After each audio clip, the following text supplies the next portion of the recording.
welcome to Life on Turkey Lane. I hope you guys are doing so good today. Today I have just a little bit of a different type of recipe for us. Truthfully, I've never really heard of it before, and last weekend Andy gathered up all of the rest of the tomatoes and the garden and the peppers and different things like that. And so I have a whole bunch of green tomatoes, but they're little bitty green tomatoes, so they're not really good for frying like we like to eat them. And so I found a couple different recipes I'm going to use them with, and today is one of those. So like I said, this is a recipe. I've never done it before. I've never actually heard of it before, so this may be new to you too. I hope you'll stick around, and maybe we're going to give it a taste test and see if we like it. Sounds kind of weird and it sounds kind of different, but it's green tomato cake. I don't know, sounds kind of different, guys, so stick along and hang along, and we'll give this a try and see if we like it. It sounds a little different, so I'm not sure about this. But anyway, it's a spice cake, and we're going to go ahead and get started. Since most of my green tomatoes are these little tiny, like cherry size ones, like I said, they're not good for frying, and so but they would be perfect in this cake because you have to grind them up or grate them up anyway. So let's get started. Anyway, I'm going to go ahead and grate up the tomatoes first, or chop them up in my little mini chopper here. I know you've seen my mini chopper many times because I use it all the time. It's one of my favorite kitchen tools. But anyway, I'm just going to go ahead and start putting some of these small green tomatoes in my little mini chopper here. And I didn't core them or anything because most of them, like I said, they're cherry tomatoes and they really don't have a core in them too much. And we need 3 cups. So I'm going to do a little bit at a time and we'll measure them out. And this is going to be loud, but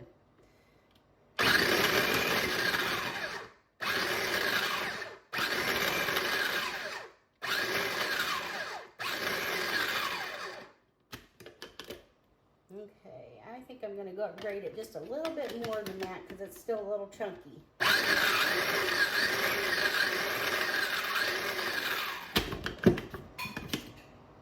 Okay, that looks pretty good. I'm going to go ahead and put it in this measuring cup for right now, and then I'm going to drain them when I get all 3 cups here. I'll drain the excess liquid out of them.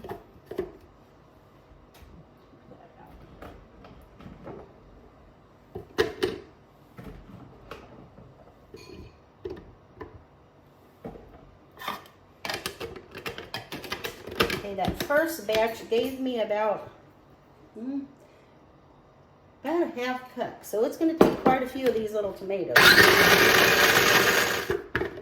But that sure does make short work of that. I love this little food processor mini chopper.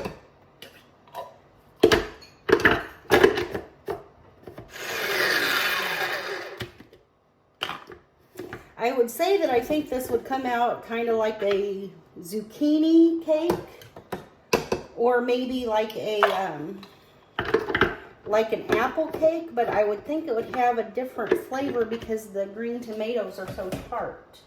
So I'm not exactly sure how this is going to taste. Let's see, how many cups do I have here? Okay, this is a 2-cup measure, and it's at the 2-cup part, so I think we should probably have enough to get us our 3 cups.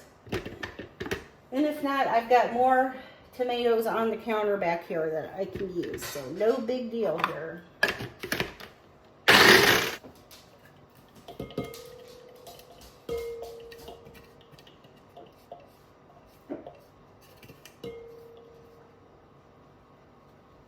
Okay, so I think we have about 2 3/4 cups of green tomatoes here, so I think we're going to call that good. And I'm going to let these drain while we're making the rest of the batter, and then we'll fold that into the batter.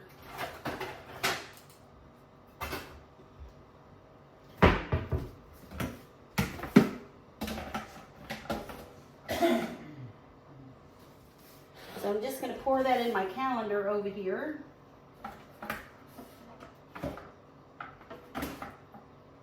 And just let those drain for a while. Okay, and this recipe came from, let me see if I can find, it's called The Best Cakes Recipes. The Best Cake Recipes. So, but I will be sure to link the recipe in the description box, and you can try it for yourself if you think it's, you know, sounds kind of unique, or that you might like it, or maybe you just want to try it because it's so different. So, like I said, this is a new one on me. I've never ever heard of a green tomato cake, and I certainly have never tasted one that I know of. So, anyway, let's get started here. I'm going to go ahead and preheat the oven to 350 degrees.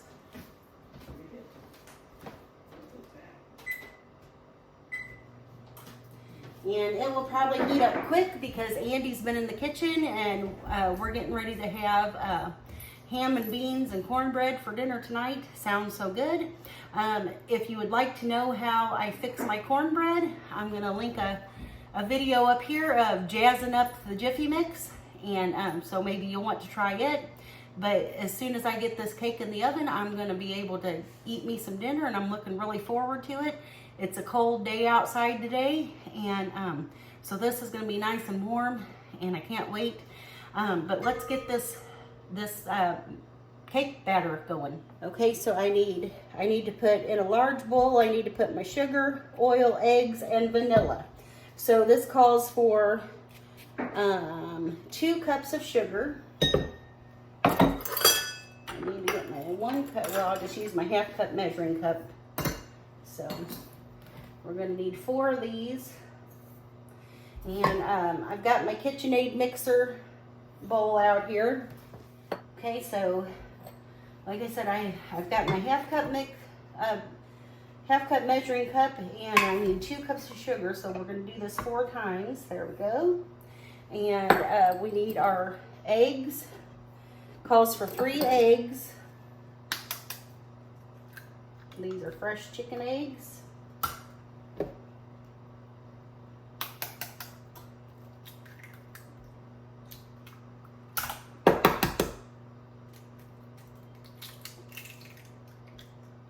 And let's see, how much oil do we need? Now this calls for canola oil, but I just have vegetable oil. So it's 1½ cups. So again, we're going to just go ahead and use the ½ cup measuring cup.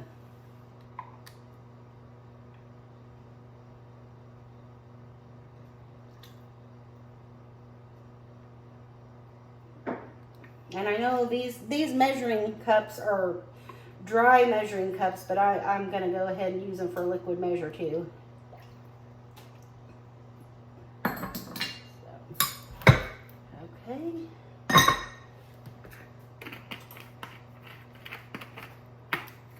And then it calls for 2 teaspoons of vanilla.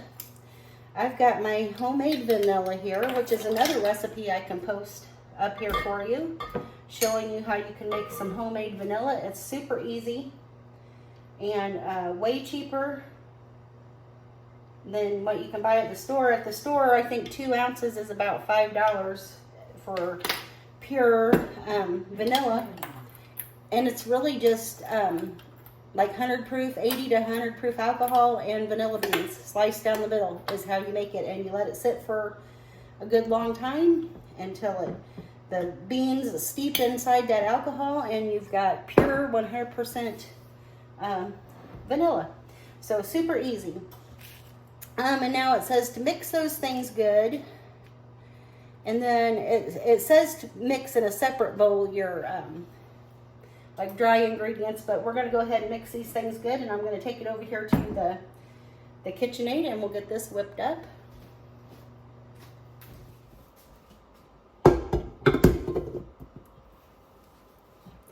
Okay, I'm just going to put that down and lock this in place. I'm going to start out on low so we don't get it splashed all over us.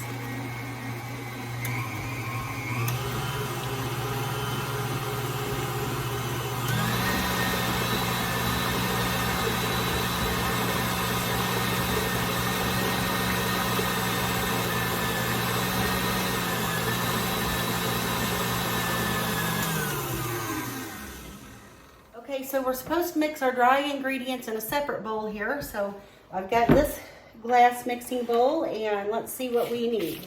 We need 3 cups of all-purpose flour. So, can't find, let me get my new little measuring cup. This little scoop I have, I think it's like a 1/2 cup, but it wouldn't be exact because of the way it's shaped. So I'm just going to go ahead and use this new measuring cup I got at the swap meet last weekend. It's been washed. We'll get 3 cups, level cups of all-purpose flour.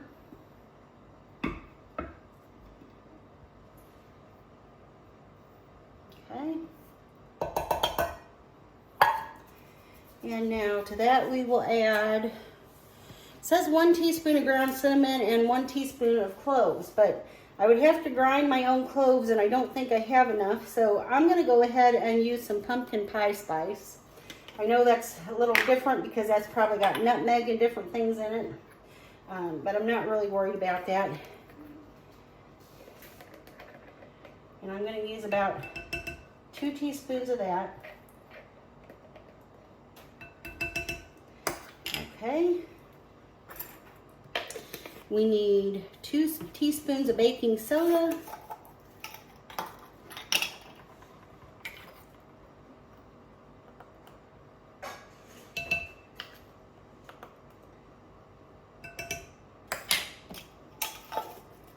And about a 1/2 teaspoon of salt.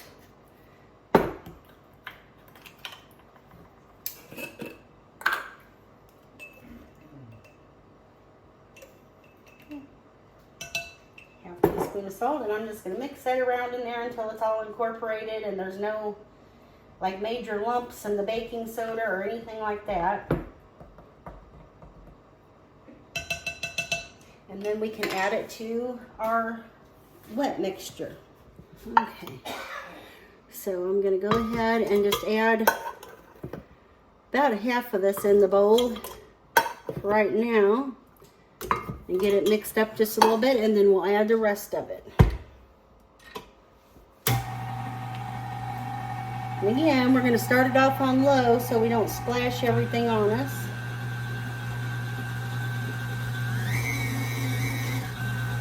And this seems like a really thick batter. Okay, let me go ahead and add the other 1/2 of the flour.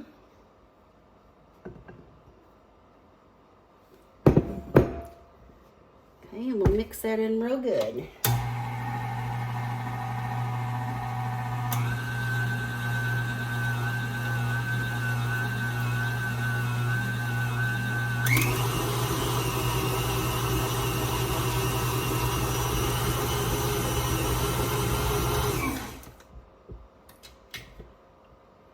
Some of these recipes that you get off the internet, you never know if all of the ingredients were added, so you just have to try it out. Now this is a really, really stiff batter, almost more like it would be for bread instead of cake. So, but I'm just going to continue on with the recipe like it says. I'm going to get my batter clean, my beater. Okay, so I'm thinking with the addition of the green tomatoes, it might put enough liquid in here where it's not so thick, because truthfully, this is about as thick as brownie batter. But I followed the recipe correctly. There isn't anything else besides the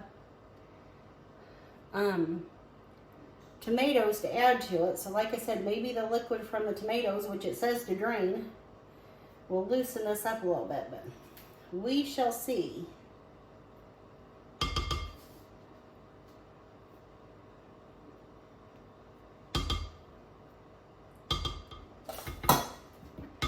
Okay, so I'm going to go ahead and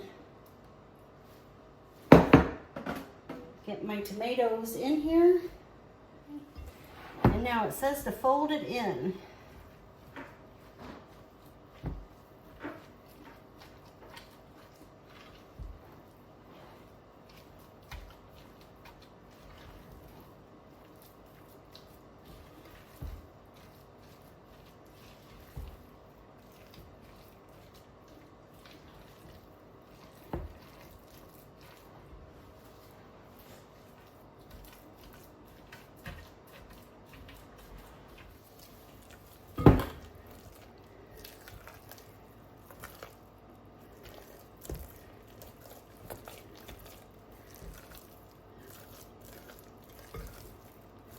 Okay, so like I said, that is really, really thick. Kind of does remind me a little more of like an apple cake. And even though I added the spices in there, it doesn't look real spicy like a normal spice cake, but should be fine. But anyway, we're going to put this in the oven. Here's what it looks like before it's baked. It's a really thick batter. Okay, and this cake is going to cook at 350 degrees for 45 to 50 minutes. So as soon as my nose starts smelling this delicious cake here, we're going to give it a check, and I'll be back to let you see it and let you know all about it.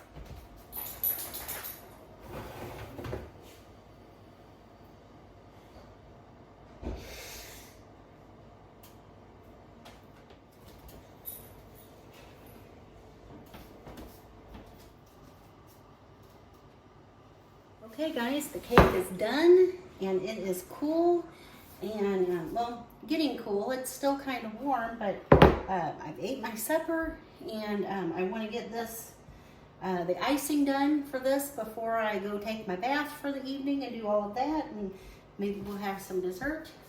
And so let's go ahead and make the frosting. Now this recipe calls for a cream cheese frosting, which I will never refuse a cream cheese frosting, although I think this kind of cake would be fantastic with just a simple little glaze. But let's go ahead and get some frosting made. Okay, now the one thing I don't think I really have enough of is the powdered sugar, but I think we'll be fine because I don't like my cream cheese icing super sweet anyway. So I'm gonna turn you down here and we'll get started on this frosting. So now I'm at my KitchenAid mixer and I have about 8 ounces of cream cheese that I'm going to put in the mixer there, and I also have about 1/4 cup of butter, and that has been softened, and so we're going to mix that together, cream it together. And I will be sure to leave this recipe in the description box as well. Go ahead and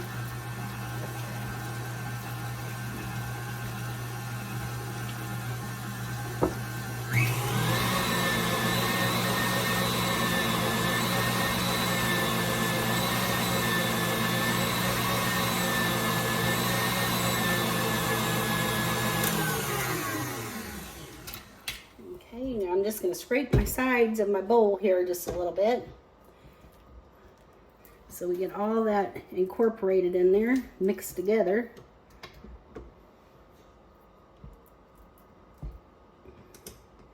And I'm going to go ahead and add my vanilla. It calls for about 1/2 to 1 teaspoon of vanilla, so I think that should be good. I like my stuff to have a vanilla flavor.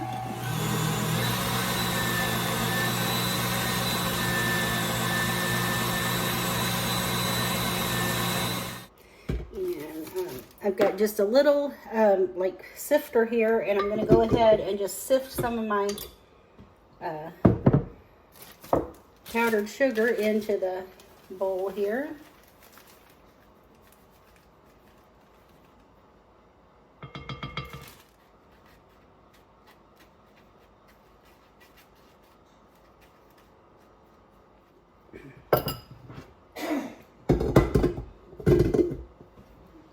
Okay, so I've got all the powdered sugar that I have in there, so this isn't going to be quite as sweet as your normal cream cheese icing, but like I said, I don't really like mine super sweet, so this should be good.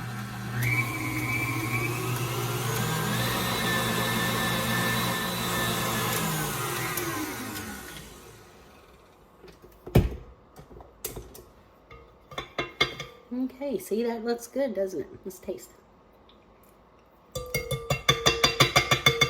That's pretty good. Okay guys, so we've got our frosting here. It tastes good. I tried a little nibble, and it's nice and soft right now, so we're going to go ahead and spread it on our cake. And like I said, the cake's a little bit warm anyway, so this should spread on there really nice. And my cream cheese frosting is not super sweet like the ones you get in the store, which I think the ones you get in the store are a little too sweet. So this one has a nice sweetness to it, but not overly sweet. And I think it's going to go just perfect with this cake. Okay, so let me cut a piece and we'll give this a test. I'm kind of anxious, but kind of nervous too, because I don't know, the sound of green tomato cake doesn't sound very good to me. But you never know, it may be my new favorite cake. So let me get a piece and we'll give it a try.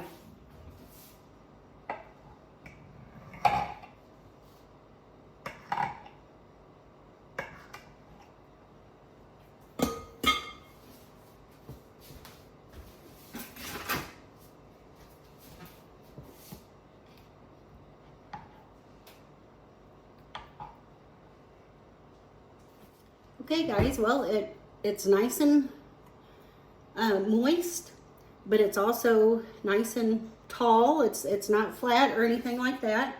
It looks really good. It smelled good when it was baking. So let's give this a try here. Okay, so let's give this cake a taste.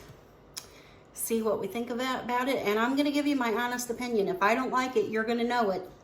So it's still warm. I can even feel the bottom of the plate still is a little bit warm now.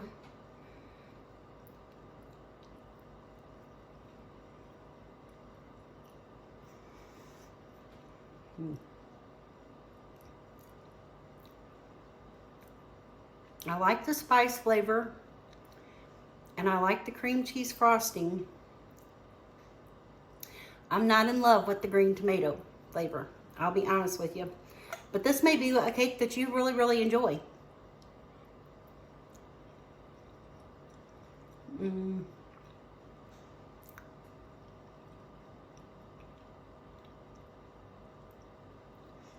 I would say this is a good way to use up some of the green tomatoes you have, like if it's the end of the summer and you're getting a whole lot of green tomatoes out of your garden. This is one way that you can use them up, other than eating like fried green tomatoes, like I said. And it's okay. I mean, it'll get 8. At our house, it's gonna get 8. It's a cake. It's not gonna get thrown out. But it's not my favorite. So I'm honest with you there. But it is good. Like I said, the cinnamon flavor or the spice flavor and the cream cheese frosting is right up my alley. I love it. The green tomatoes in there, not in love with. So anyway, guys, there you go. I will be sure to post the recipe for the cake and the frosting in the description box below, and in case you want to try it. But I thought I would give this a try. It's something new to me, and I had all of these green tomatoes on hand. So what a good way to use some of those up. You know, like I said, it's cake. Who can go wrong with cake? So anyway, thank you for joining me today here at Life on Turkey Lane. Be blessed, and I'll see you in the next one. Bye, y'all.